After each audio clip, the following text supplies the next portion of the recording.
I'm up here by our pond here. This is a natural spring that's fed up through the hillside there. We actually funneled it into a pipe. The pipe runs all year long, the water in the pipe. It doesn't freeze over, but it comes close every year. So we actually just cleared this up a bit to let the water flow again because we don't want it to start freezing up more.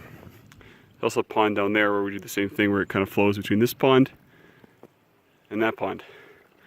So in the winter here, this is February,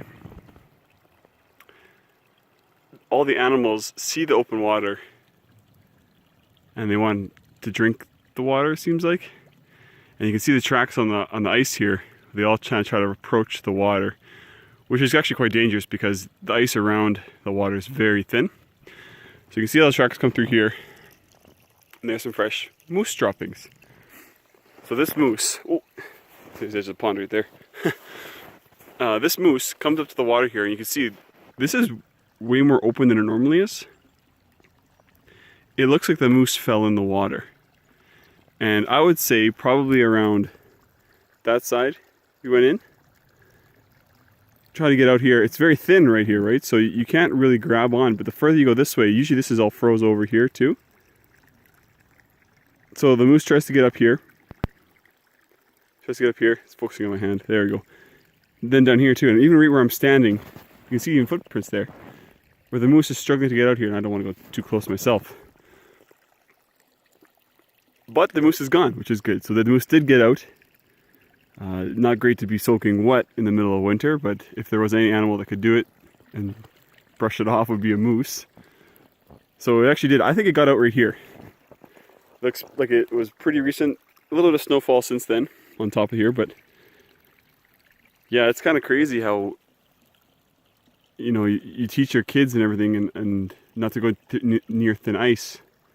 Obviously the animals don't know that, so they come close and then sometimes they go in the water. So hopefully you don't find one in here dead or anything like that. That would be unfortunate. You could try putting fences up, but I think that you have to be a pretty big fence and pretty heavy duty in order to keep a moose out of here. There's a similar problem down there too, where we also have an opening down there in another pond, and where the moose could possibly fall into. The reason we keep the water flowing is because we have trout in these lakes, these little ponds.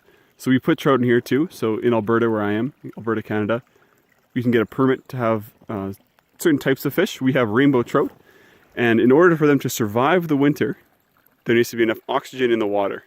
And this little stream puts enough oxygen in the water through the bubbles, you can even see the bubbles, to keep those fish alive. So in the winter we also throw pellets in the holes too, and the fish will actually keep jumping and grabbing those pellets too because they float. So that's why we have them open.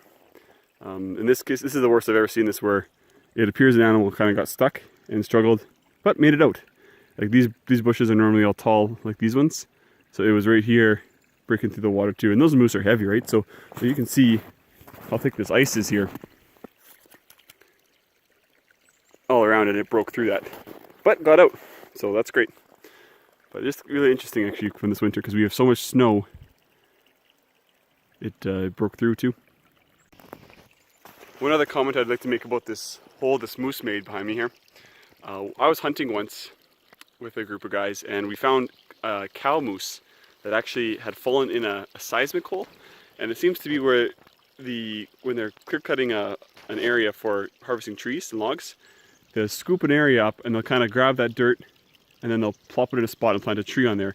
And that hole kind of gets very dangerous for animals. Well, usually they're pretty fine, but this hole was the perfect size, and a moose kind of slid into it.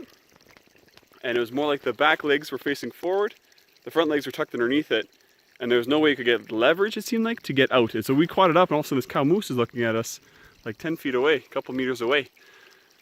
So we're like, holy smokes. So yeah, we actually ended up kind of covering its eyes, and we grabbed it, and with help of quads and stuff too, we kind of winched it out and pulled it off to the side of the pond, or not pond, the hole. So we got out, and then we actually left it there to get to be free again, to kind of run around again. So it was kind of interesting where these moose can fall in these kind of holes here, and usually they get out But sometimes when randomly, and probably because of human occurrences in nature, where you have these holes and kind of an open area, the animals can fall in. So we do our best to try to keep them out of it. And in this case, at least, they got out. So appreciate watching the video. Thanks.